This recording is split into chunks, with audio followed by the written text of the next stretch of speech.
Hey guys, welcome back to Bees and Teas with yours truly with my favorite cup. Cheers. Which I know you can't truly see this cup because, as always, the camera is backwards. So sorry for that. But today I'm going to talk about quite a few things involving isolation, starvation, brood breaks, the flows, what to do with splits and whatnot. I have a whole entire list of things to talk about, all the things I've researched and pretty much put all my thoughts into one page. So lots and lots to talk about. I have been so excited to just literally, I've been looking at the clock all day, just waiting until I got home from work so I can finally just think and talk and just be everything about bees and the bee business. I am super excited for everything involving bees this year. The weather is finally starting to turn around. We're starting to dip up into the 50s, which is so nice to see, because Michigan can get pretty cold and pretty dreary, and lately it's been just blah. So yeah, let's just get right into it. So one of the things that I've been seeing in some of my comments is people talking about how they're really sad because they lost some colonies because their bees froze.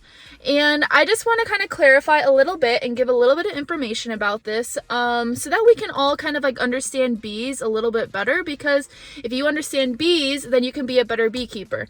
And so one thing I want to say is that actually bees, yes, they can freeze, but that is never the actual reason for why they froze. So the bees, they are able to vibrate their bodies, and in doing this, they can produce heat, and that is how they keep their cluster warm. But what happens is if they run out of energy to be able to vibrate their bodies, they can no longer do it. So yes, they end up freezing. But they get energy from food. So the whole reason they ran out of energy is because they pretty much starved. They completely ran out of food. So a lot of times, I had a couple colonies like that this year. You'll go into a colony and you'll see the cluster all right there, but then you'll see like honey a frame over. So you're like, okay, well, they must not have died of starvation because there's honey just right there a frame over. Or say maybe you have sugar in the hive and you see like a little empty circle where there's no circle on or no sugar on top of the cluster, but say there's maybe sugar just like a half an inch over from the cluster, but they're still dead. So you're like, okay, well, they had food, they didn't die of starvation, when actually they died of something called isolation starvation. So this time of year, all of our bees are brooding up and preparing for springtime.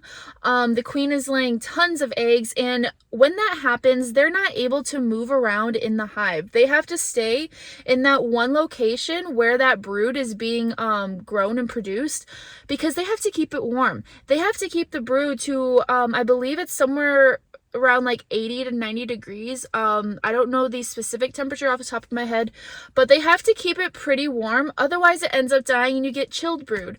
So because of that, they can't leave the brood at all when it gets cold, especially if you get a cold snap.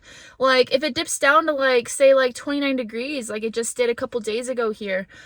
We got a pretty bad snowstorm. It was actually blizzarding a little bit. So I'm happy to see that it's all gone.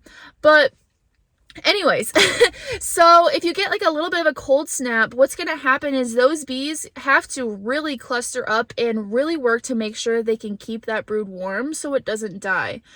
But what happens if they're in this cluster and they've already ate all of the food around them, or as close as they are, as close as, they ate all the food that was as close as possible to their cluster, then they're not going to have any food. And if it's so cold that they can't send out bees to go get food anywhere else, they're going to end up dying of what is called isolation starvation.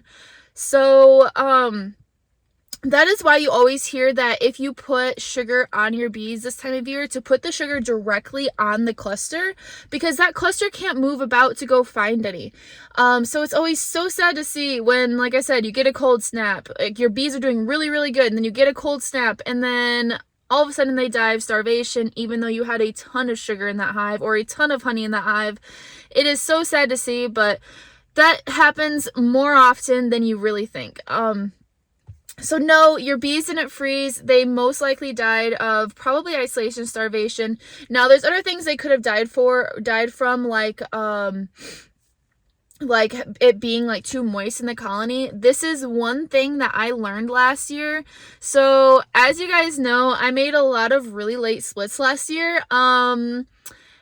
Splits that definitely I would not recommend to anybody doing that late in the year.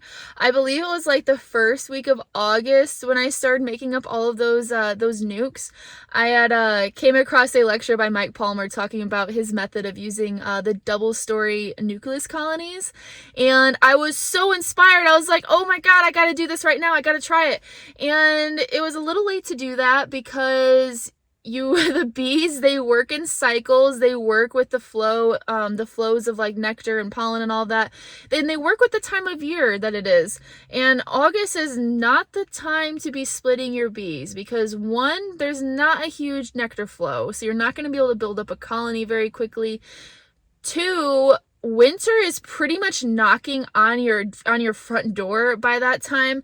As a beekeeper, August is really the time that it's like you should have been thinking about winter a month ago, which is so weird to think about because you're so used to it just being like, okay, it's super warm, it's August, it's summertime.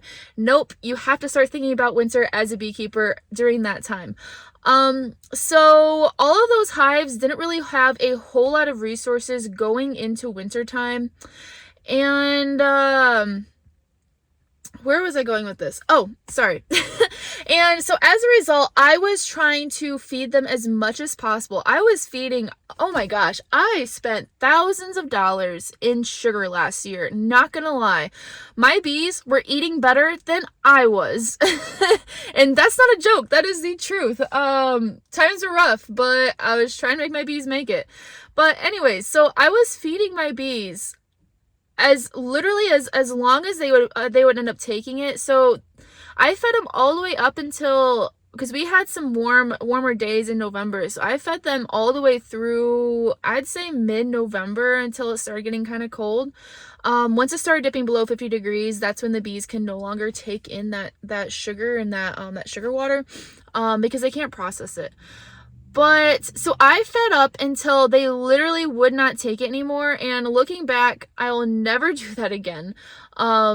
And that is because what ended up happening is they took back that sugar water and they stored it in their comb, which is what I was wanting them to do, so they'd have resources. But they didn't have enough time to dehydrate it and then cap it. And the reason that this is an issue is because then once winter hit, these cells still had a lot of moisture in them with the sugar water. So it was pretty much emitting into the air of the colony and making it very, very moist. And so they're constantly battling moisture the entire winter. Now, I also had my hives in the woods. I had moved them there in October. I'm going to be moving them out of the woods soon because I'm not a huge fan of having bees in the woods just because it's super, super moist. So not only did they have issues with being in the woods and it already being moist, but then on top of that, they already had all of these open cells with tons and tons of water in it that was also emitting moisture into the air. So the ones that have made it this year are serious troopers because the moisture problems in my colonies this year was bad. Ideally, you want to have your hives located somewhere where they can get a little bit of sunshine in the wintertime. One, because then it helps warm up the colony, so that will help them save a little bit of energy and because they won't have to keep themselves as warm. But also because when that sun hits their hive, that ends up making, it ends up pulling out some of that moisture and dries out the hive for them. So that is also a benefit of it. So going forward, I would always have your hives somewhere where you get a little bit of sunlight in the wintertime, to help pull out that moisture. But, so yeah, long story short, I pretty much learned not to feed all the way up until they won't take it anymore. Mike Palmer said this, and I did not understand why he said it. He has this whole saying about how bees are pretty much like teenage boys at a buffet, and they just cannot help themselves. They will take in as much sugar water and as much food as they possibly can. But that's not always a good thing. So as soon as they get up to weight, it's best to just completely stop feeding them so that they can then pull out the moisture out of those cells and that they go into winter with capped cells and enough food and just everything's perfectly ready to go, so that they don't have any issues. So yeah, going forward, I'm definitely not going to feed them that late. But also going forward, I'm not going to make splits that late. I don't regret anything that I did this last year. I learned a ton because of it. Last year, oh my gosh, I definitely had the bee fever, and you can see it. So I came out of winter with 3 colonies, and then I split to 12 and then bought 10 more colonies after that, and then did a bunch more splits and ended up having like 30 something going into winter. But like I said, I ended up losing some of them because they just did not have enough resources, and then the moisture problems, and then also since I moved them, some of those bees did not like the woods. The area that they were in, they had a lot of morning sunlight, and then around probably like 5 o'clock it'd kind of dip behind the trees for the sun to start setting, and they would get some shade. So from going from that from an open location to then putting them somewhere in the woods, I had a lot of bees actually abscond because they did not like those conditions whatsoever. And hold on, somebody just pulled in my driveway. One sec. Okay, I don't know what they're doing. Random people pulling in the driveway all the time, I swear. But anyways, what was I saying? So okay. So yeah, some of the bees, they did not like being in the woods, so I ended up having some of my hives abscond because they pretty much went from a sunny, warm location to a cool, dark, and damp location. And also, it was getting pretty late in the year. I moved them in October, which is not really the ideal time to do that. Because also on top of that, the whole entire, I learned a lot just moving the colonies of what to do and what not to do, because that was an entire disaster. My queen improver, Casey, he got stung like 30 something times that night. Because lesson learned, always bungee strap or ratchet strap your hive together, because some of the hives, we'd pick them up and they'd come apart, and then the bees are like, oh my gosh, who's digging into us at nighttime, and they just go all over the place. Which actually, fun fact, at nighttime the bees crawl, so they don't fly around, they crawl. So if you get bees on you, oh my gosh, anybody watching this, if this has ever happened to you, then I'm sure you're probably just rolling on the ground right now, because when the bees start crawling on you, that is when you know you're in for some real trouble, because you cannot find them. They start crawling in your clothes, they sting you, they get squished, and it's just not fun. I can't tell you how many times we were like, no, stop stinging us, all night long.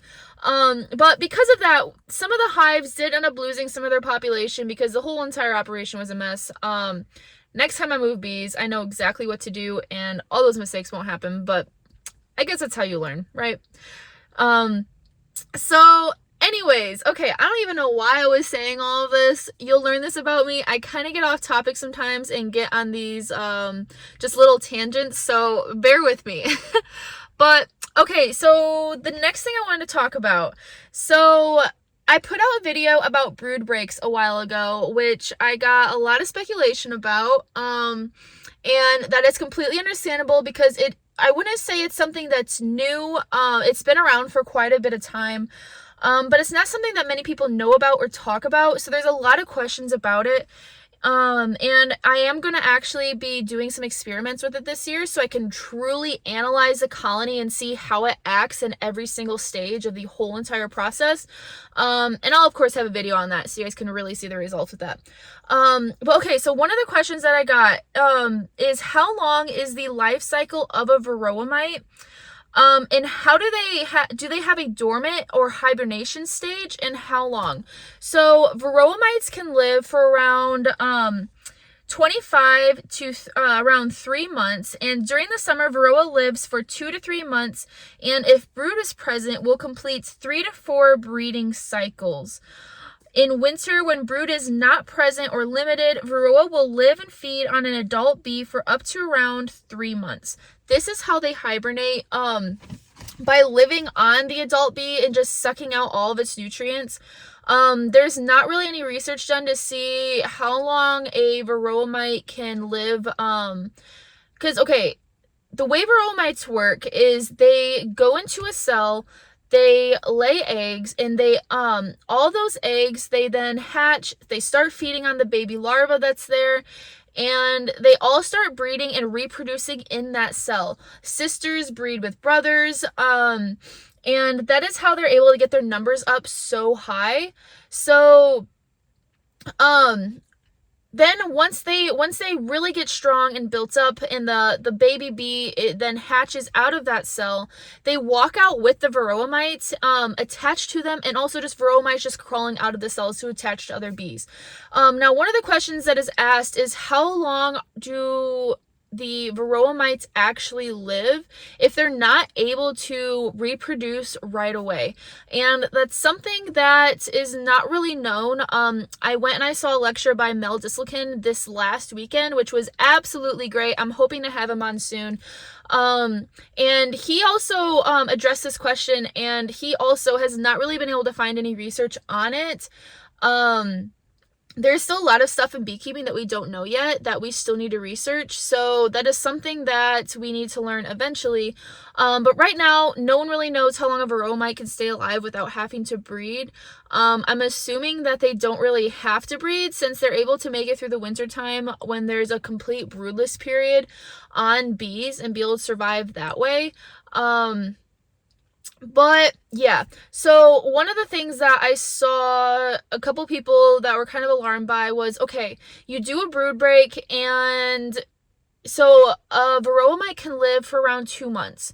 So that means you have to do a brood break for 2 months so that you don't have any varroa. And actually, this is not how the brood break works. So the whole purpose of the brood break is you're pretty much tricking the varroa mite. Now, there is one thing, and I don't know how long you can trick a varroa mite before they then adapt and they learn. Kind of like the same thing with how we're doing like chemicals and whatnot. But so varroa mites, they can only live for 5 days without food. So we're trying to pretty much use this against them in the brood break. So what we're doing is we're completely stopping the queen from laying any more eggs and waiting for that last bit of baby bees to then hatch out. And then when that happens, all of the mites should be on the bees. There should be no mites in the cells. They will all be on the bees. So then when that next queen, whether it's a new queen or the same queen, starts laying eggs, and that larva begins to hatch and grow, then all of these mites, in theory, will storm these cells. And what will end up happening is there's not enough food to go around for all of these mites, because there will be multiple mites per cell than there normally would be. So what will end up happening is then that cell is capped, and the mites will then run out of food to be able to keep reproducing and growing. And since the cell is capped for way more than 5 days, the theory is that the mites will then end up starving to death, and that is how you end up lowering or eliminating your varroa count. Now, like I said, I'm going to perform an experiment on that this year, because this is something that really intrigues me, that I am super excited about trying, because from just looking at the research, it really shows that it is effective. So I'm going to try that out myself. But so yeah, the theory with it is that the mites will then end up starving to death, and that is how you end up killing the mites. You're not killing the mites by just keeping brood out of that colony for 2 months. That's just completely unreasonable. Your colony, yes, will in fact collapse. You cannot go 2 months without having any brood in your colony. So yeah, just using the whole that they can't survive for more than 5 days without food against them, and that is how they end up dying. So, one other just fun fact, there's not really a purpose to this, but I had wrote it down, so I'll just tell you guys, that I was reading was that male varroa never leaves the cell, female varroa feeds on the bees. So whenever you see varroa mites on a bee, and it will appear to be like an orangish color, this is a female varroa. Now, I have had a couple male varroa mites in a wash before. They're going to appear white, kind of like clearish white, and that's a male varroa. So they must leave the cells every now and then, or I could just be banging them out when I hit my frame on the lid to then scoop out bees and do my alcohol wash or my Dawn dish soap wash. But yeah, I don't know. That's just a little fun fact. Doesn't really, it's kind of a pointless fact, but fun fact. Okay, so the next question that I had is, when should you start feeding 1-to-1? Now, spring is literally knocking on our door. Actually, technically, it's already spring. We just had the first day of spring, I believe it was like March 19th, so a couple days ago. So happy spring, it's finally here. But for us Michiganders, it's still a little bit cold, so spring isn't really in full swing yet. At least for us Michiganders. So in terms of when to start feeding 1-to-1, like I mentioned earlier, the bees can only process that sugar water when the temperatures are 50 degrees or higher. They're not able to process it at all if it's in the 40s or 30s or anything like that. So that kind of limits when we can start feeding 1-to-1. Because also the actual liquid has to be up to temperature. So say it's actually like 51 degrees during the daytime, but then it gets back down to like 40 degrees during the nighttime. They're only going to be able to consume that sugar during the day, and then at nighttime it's going to chill it, and then it's probably not even going to get up to temperature the next day because it was cold all night. So you could put out sugar water for the day, but that's kind of, I don't know, it's kind of a lot of work. So I usually like to wait until it gets a little bit warmer and it consistently stays warmer before I even feed sugar water. For in terms of also adding on pollen, so one of the comments that I saw about on my last Bees and Teas video, one of you guys said that when you guys figure out when to feed pollen is you look to see when your first estimated flow is going to be. So for here, our first flow is usually the dandelions, which they usually bloom sometime in April.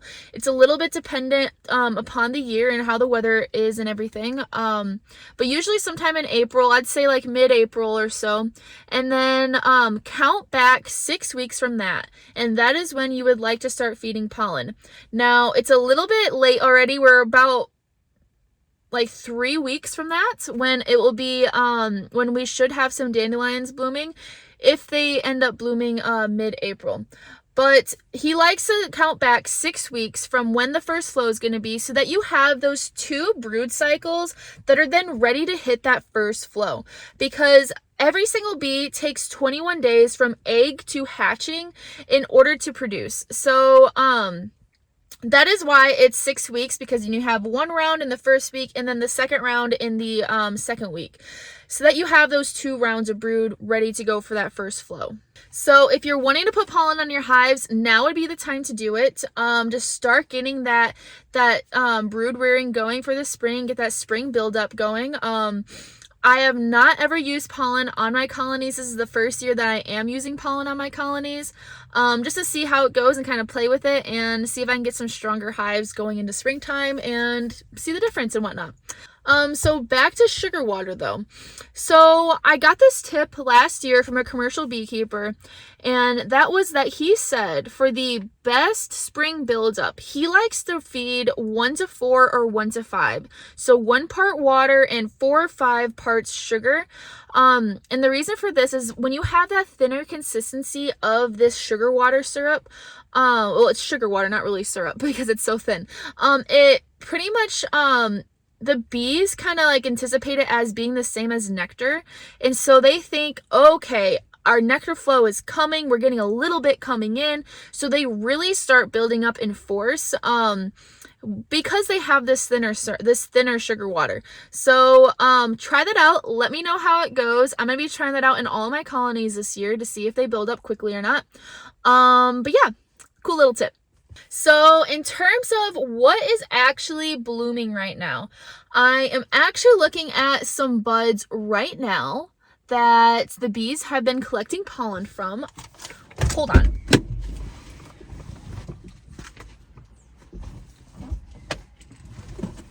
So this is a red maple, And this is the main thing that the bees, at least in my area, are collecting pollen from right now. I have been seeing bees coming in and out on warmer, sunnier days, bringing in pollen from these red maple trees.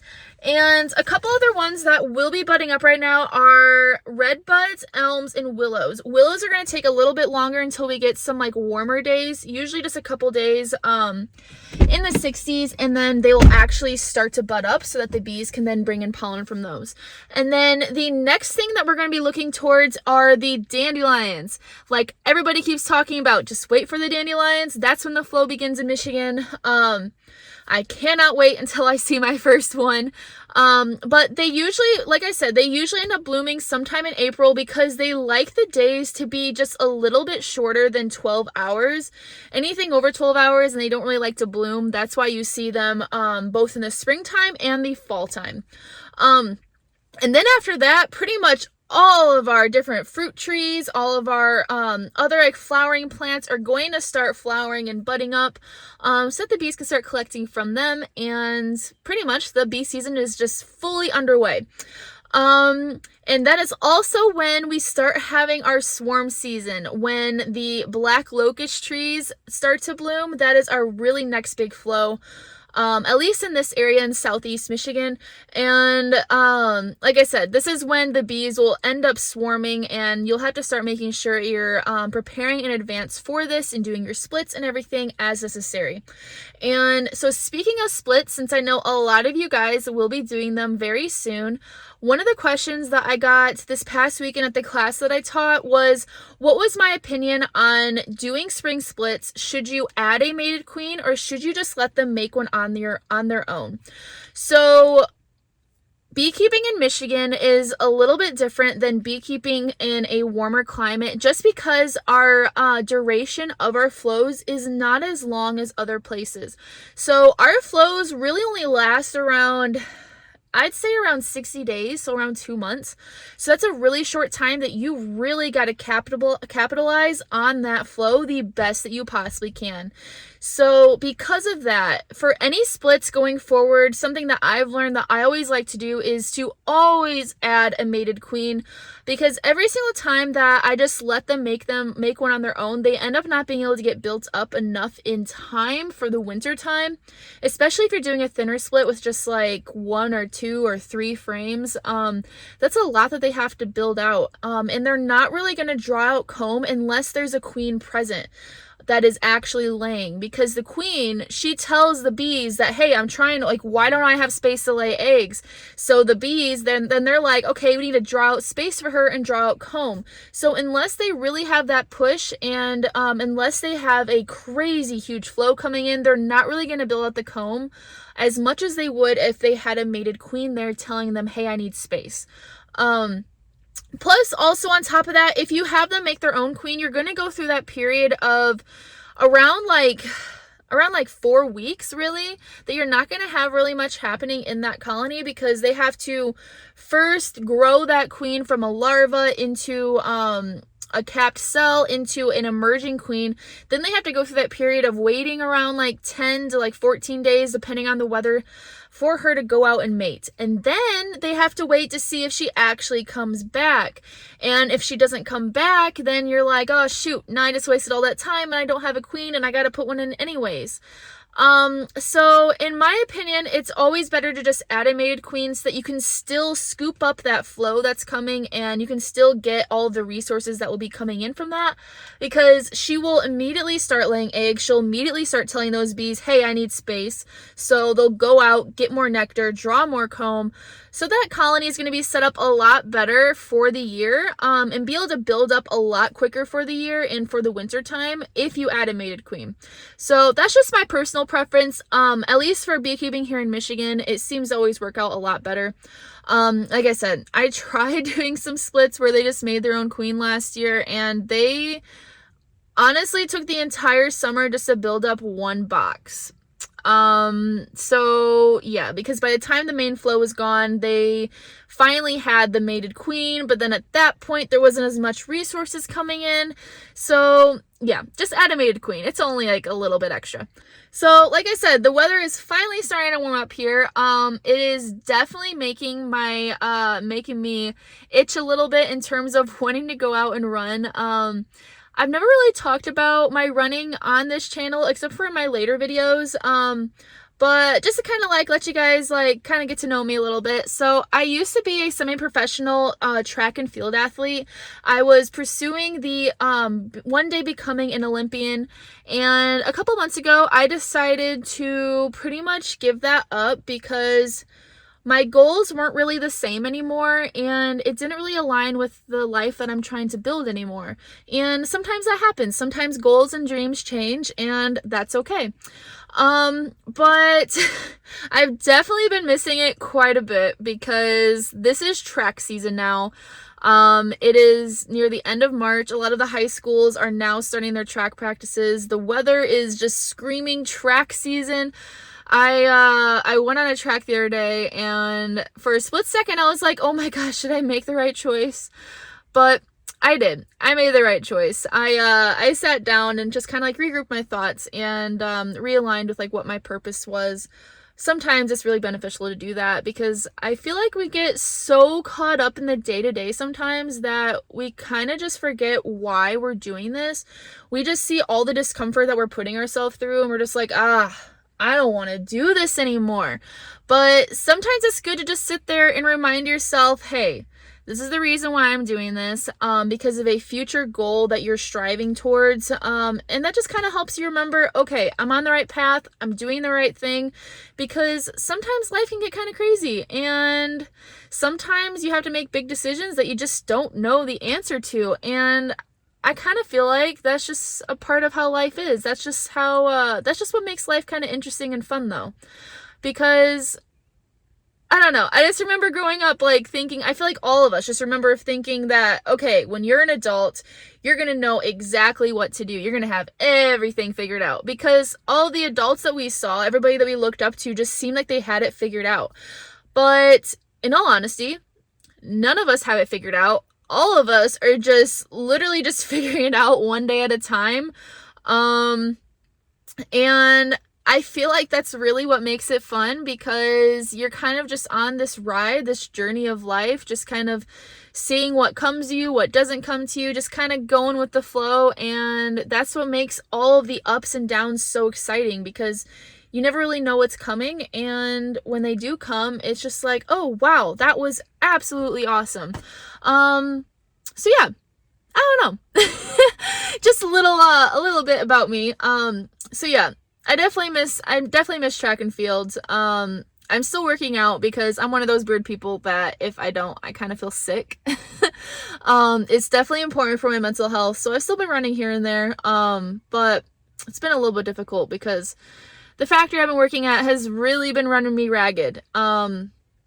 Yeah, I'm working in a factory that produces car parts, and the work is not necessarily hard, but it's not necessarily easy. It's pretty physically taxing.